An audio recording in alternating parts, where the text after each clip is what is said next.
Ryan, we never really like it when somebody other than the Atlanta Falcons wins the NFC South, but that's exactly what happened with this team that we're talking about today. In 2024, the Tampa Bay Buccaneers, current reigning defending champions of our division, 10-7 last year, possibly looking to repeat as division champs this year if we can't say anything otherwise to stop it. What did you think about Tampa Bay last year? They were a decent team. I mean, their quarterback play was, next to crazy. What I think he had a 4,000-yard season or something like that. It was nuts. Uh, 41 touchdowns, both career highs. yeah, great quarterback play out of Mayfield. I hate to see it. They barely edged out the Falcons to take that top spot, with some, questionable injuries and stuff like that to the Falcons, but we'll save that for another video. Or actually, we probably already talked about it. You never know. Anyway, yeah, they had a good year. I'm not going to take anything away from Tampa Bay. I hate to see it, but I love to see it because I like good football. So, Yeah, um, if you were a fan of explosive offensive football, you definitely like Tampa Bay last year. They were 400 yards a game, third best offense, most productive offense in football, behind only Baltimore and Detroit, if I'm not mistaken. Their defense not too good, 18th overall, giving up 342 yards per game. I think they were actually 29th against the pass, which will definitely dictate some of their offseason moves that we're about to talk about. But this was a team that knew where their bread was buttered. And even with injuries to Mike Evans and Chris Godwin throughout the year, you still saw that 400 yards per game. You still saw the career year out of Baker Mayfield. This is a team that, when healthy, is very scary and in some ways might have gotten even scarier. So I guess we should get into that. Some of their big departures: offensive coordinator Liam Cohen, he has taken off to become the head coach of the Jacksonville Jaguars. Following him was one of their offensive tackles, and Robert Hainsey, who will now be protecting Trevor Lawrence instead. They lost another offensive tackle in Justin Skule. We talked about him in the Vikings video. He is now in Minnesota. And they also lost a couple of edge players in Shaq Barrett and Joe Tryon. Tryon now playing with the Cleveland Browns. They did spend up a little bit to replace one of those edge players. Hassan Reddick coming over on a 1-year, $14 million deal. I thought that was nice. But re-signings probably were a little bit more important for Tampa Bay this offseason. Levante David comes back one more year. A lot of people think this could be his final year playing football. He gets $10 million. Ben, I believe it's Bredesen is how he pronounces his last name. I'm not as familiar. He's an offensive guard. He gets $22 million over 3 years. And then, of course, the big one is Chris Godwin, 3 years, $66 million.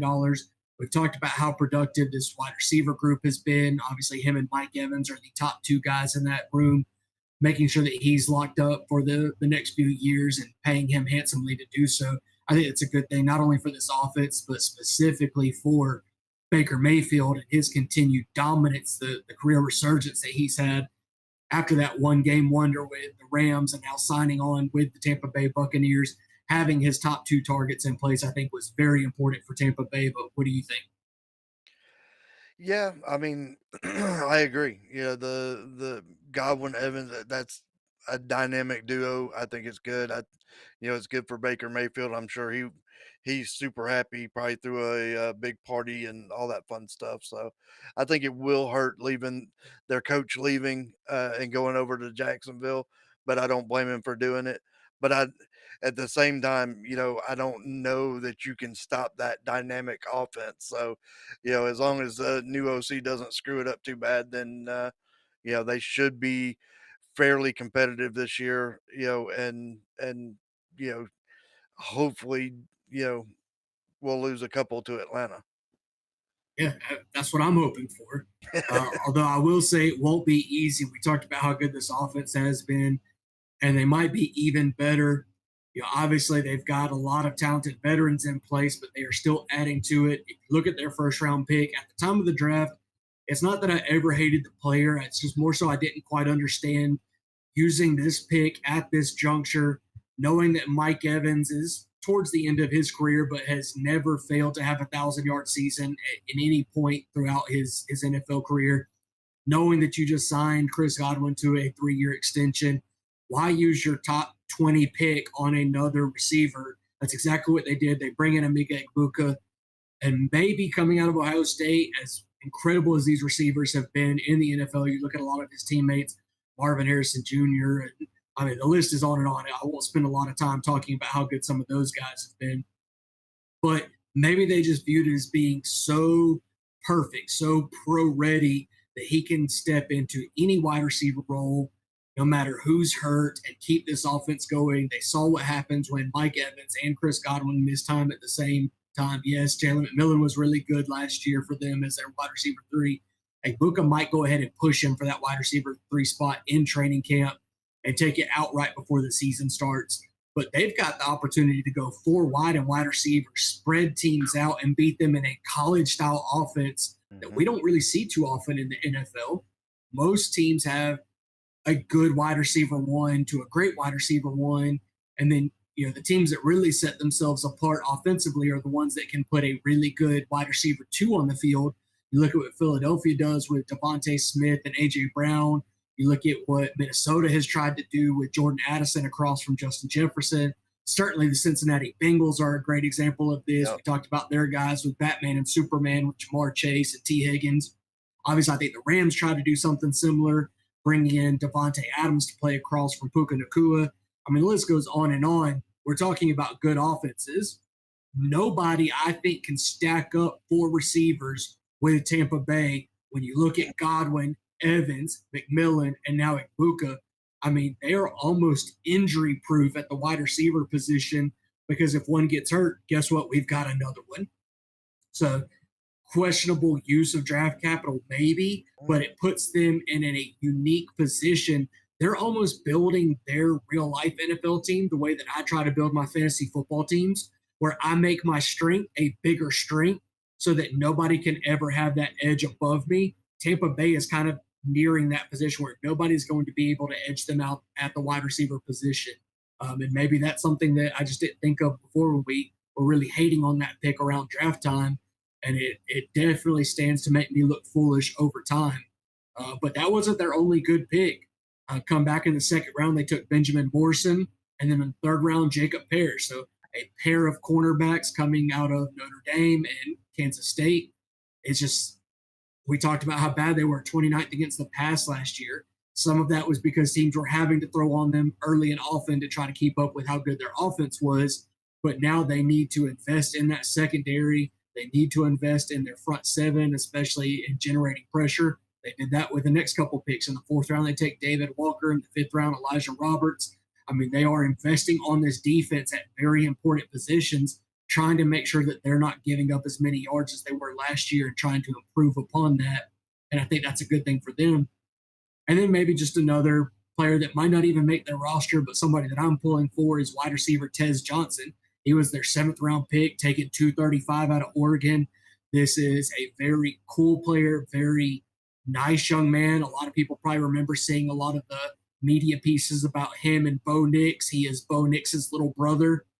Certainly not a big family resemblance there, but if you look at the two of them together, that family bond shines through no matter what you think about the way they look outwardly. Their inward connection cannot be denied. I think a lot of people were kind of hoping that maybe he would end up in Denver to play with the Broncos with Bo Nix and all.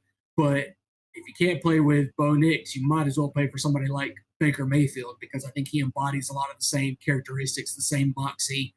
And if he does find himself as a return specialist and an offensive weapon, he can find a home in what I think is going to be a very good, very fantasy friendly, very fan friendly passing offense in Tampa Bay. What did you think about their draft and kind of what they did to add to this team? Yeah, I like the using your number one pick as for a wide receiver for that reason. I mean, like you said, there's nobody really that can contend with that. And it doesn't. You've got four studs as wide receivers, and then you've got Mayfield throwing to them. It doesn't get much better than that, especially for fantasy people. Um, you might run into some problems with everybody wanting to be on the field at the same time. Who gets that call? Obviously Evans. You're not pulling him off the field unless there's an injury. But hopefully they don't have that, and they do get to run a 4 wide receiver set where all 4 of them could be number 1s on any given team. Um, the Tez Johnson, that pick puzzled me because they have such a wide receiver room. You know, I don't know why you pick up another wide receiver there, but obviously they do. And like you said, you can't beat his personality, his charisma, that kind of stuff, which may be why they wanted him on the team. Maybe they're picking him up for a potential trade reason. Just like we've talked about the Cousins and some of those things, Shador Sanders, you know, you're picking them up for trade capital. It's hard to say. It's hard to get in the heads of these NFL owners and what they're actually trying to do. And I don't even know that I want to try that. So, but I don't think they did overall. They did great. This offseason's been promising for them. I think they're going to be a tough football team, and you know, hopefully they're not in contentions. Hopefully Atlanta runs away with it, but they could be. They absolutely could be. I think the biggest thing that puzzles me is the offensive line going unaddressed. I think a lot of Yep. people looked at defense as being the big need for Tampa Bay because of them performing so much worse than their offense did. I think a lot of people looked at linebacker and obviously Shaq Barrett being gone. Levante David was potential on his way out. Obviously, they bring him back. A lot of people said you're going to need heir apparent, especially at the linebacker position, that maybe that's the position that they address in the first. But I talked about they brought back an offensive guard. They lost 2 offensive tackles to free agency in Hainsey and Skule. And then, as we know, obviously this is a little bit of revisionist history, but we know more recently there has been an injury to all pro left tackle Tristan Wirfs. We've talked about that on our podcast before. Now you don't have those reserve tackles that you had previously. You don't have them backing up for insurance policy, and you didn't bring in anybody through the draft that could potentially be a developmental tackle that could weather that storm and get you through until Wirfs is back. So, how bad is this offensive line going to be, at least at the start of the year, that it makes all your other offensive skill position pieces less effective? It makes them a luxury that you can't afford. It's like, how big of an engine do you need with 2 flat tires? It doesn't matter how powerful your engine is. If you don't have wheels, your car's not going anywhere if you're sitting on center blocks. And that might be what this offensive line looks like at the beginning of the season. But it was a draft where you saw they took 2 of every position that they invested in. They had 2 corners, 2 receivers, 2 edge rushers. That's all fine and well. But what happens when you can't protect Baker Mayfield? Those weapons don't have time to get open. Bucky Irvin isn't going to be as effective if he doesn't have proper run lanes to go through, so on and so forth.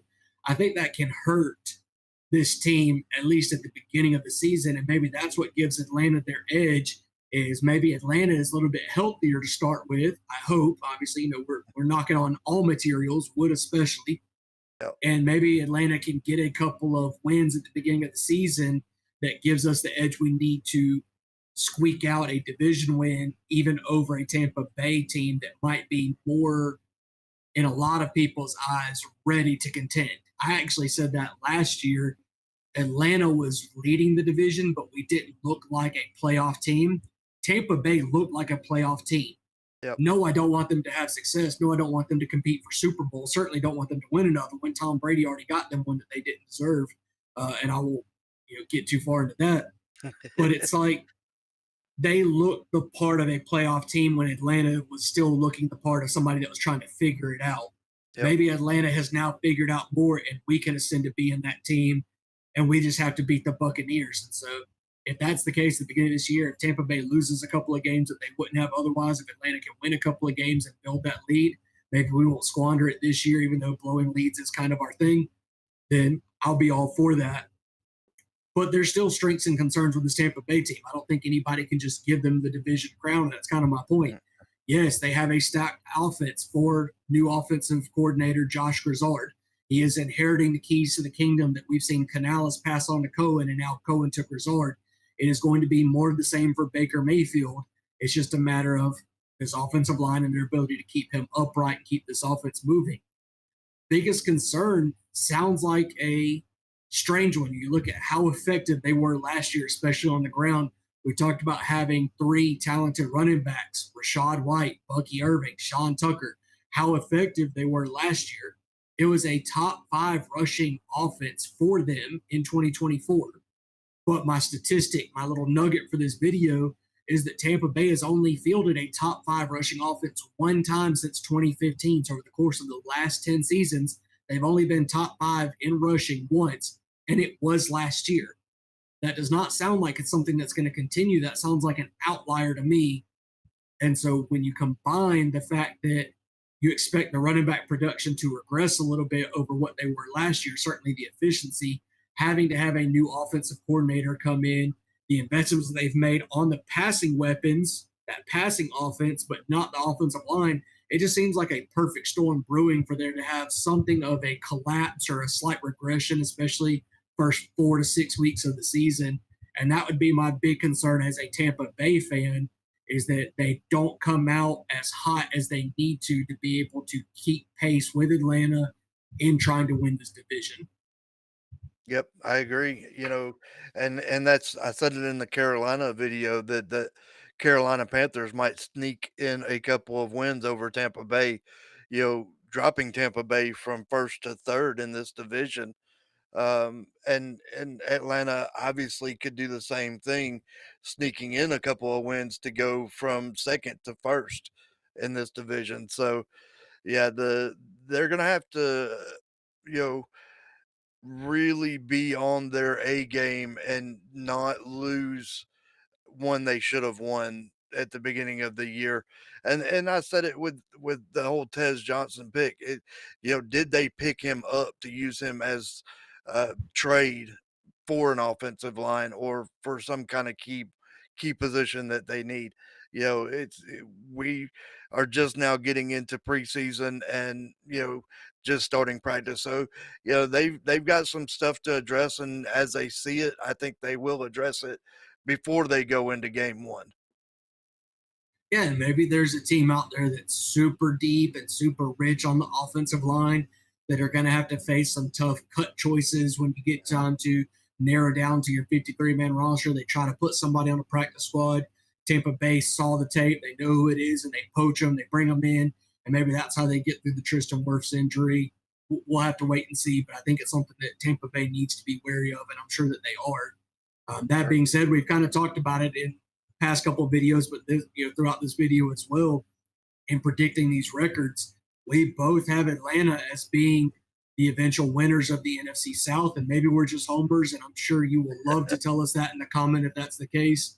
But I have the Tampa Bay Buccaneers going from 10-7 last year to 9-8 this year, finishing second in the NFC South. Not a huge fall from grace. You and I differ a little bit on how good Carolina can be and how competitive we think that they'll be this year. I think that Tampa Bay is a comfortably lead ahead over Carolina as the second team. I think that Carolina and New Orleans are closer to each other than Carolina is to either Atlanta or Tampa Bay. I definitely think there is a clear top two and bottom two teams in this division. And maybe Carolina proves us wrong. Maybe Tampa Bay proves us wrong. That remains to be seen. That's why they play the games. But as it stands, I've got Tampa Bay 9-8, finishing just a game or two behind Atlanta. Yeah, I think they slide a little bit more. I actually got them at winning like maybe 7 games.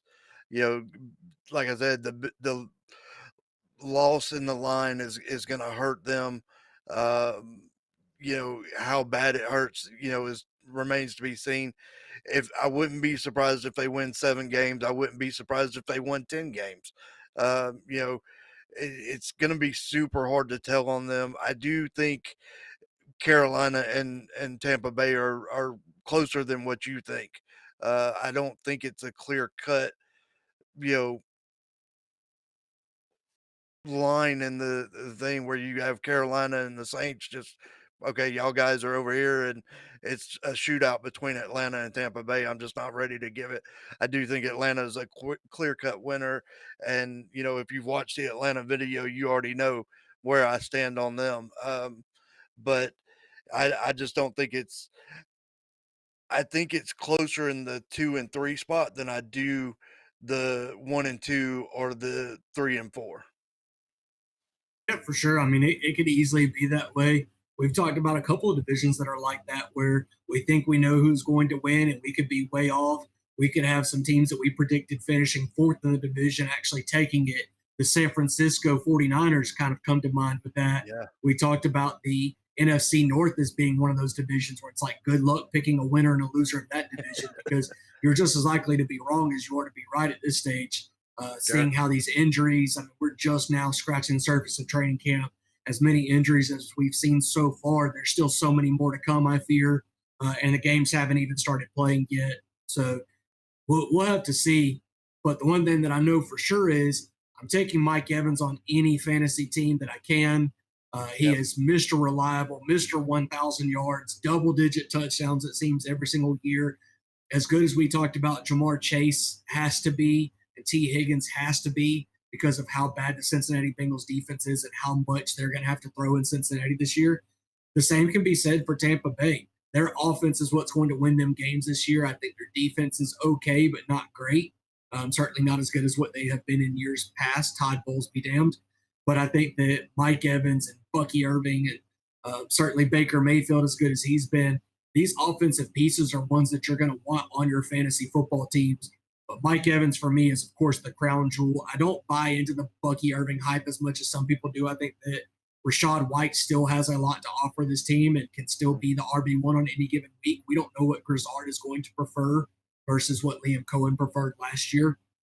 But Mike Evans, it does not matter. He's quarterback proof. He's offensive coordinator proof. He's head coach proof. He's defense proof. It does not matter. Mike Evans is going to eat regardless. So he is by far and away my most targeted player from the Tampa Bay Buccaneers. There's not a situation, even if I'm contending, even if I'm rebuilding in a dynasty league, it does not matter. Give me Mike Evans just for the value and what I can turn him into. There's never a position where I'm going to say, no, thank you. I don't want any Mike Evans. Yep, I agree. I like all three of those. Uh, Definitely Evans and Mayfield, 100%. You know, even if you pick them up, and you kind of have to sit them because of the offensive line issues. I think by week 6, you're going to be past that, and you're going to put them right into your starting lineup on any given week. So, Yeah. I mean, I'm I do. starting Evans regardless.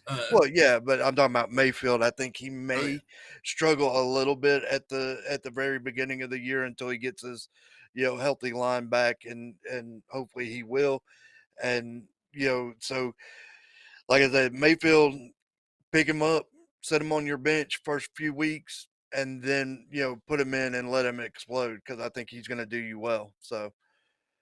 All right. With all that being said, I think we're going to end it right here. I do want to give a shout out to our lads. We do it every week. We are not sponsored by them, but we do use their depth charts. And I screw that up every week. Sometimes it gets cut out. Sometimes I leave it, but I do screw it up every single week. But I do want to give them a big shout out because it is very helpful for us to go through and see what teams have and what kind of order they're being put in.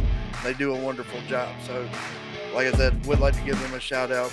And again, if you haven't subscribed, if you like what we're doing and we're doing all 32 teams, by all means hit that subscribe button. If you like this video and you like the Tampa Bay, hit that like button for us. But with that being said, we will see you guys next week where we are moving into the East with the AFC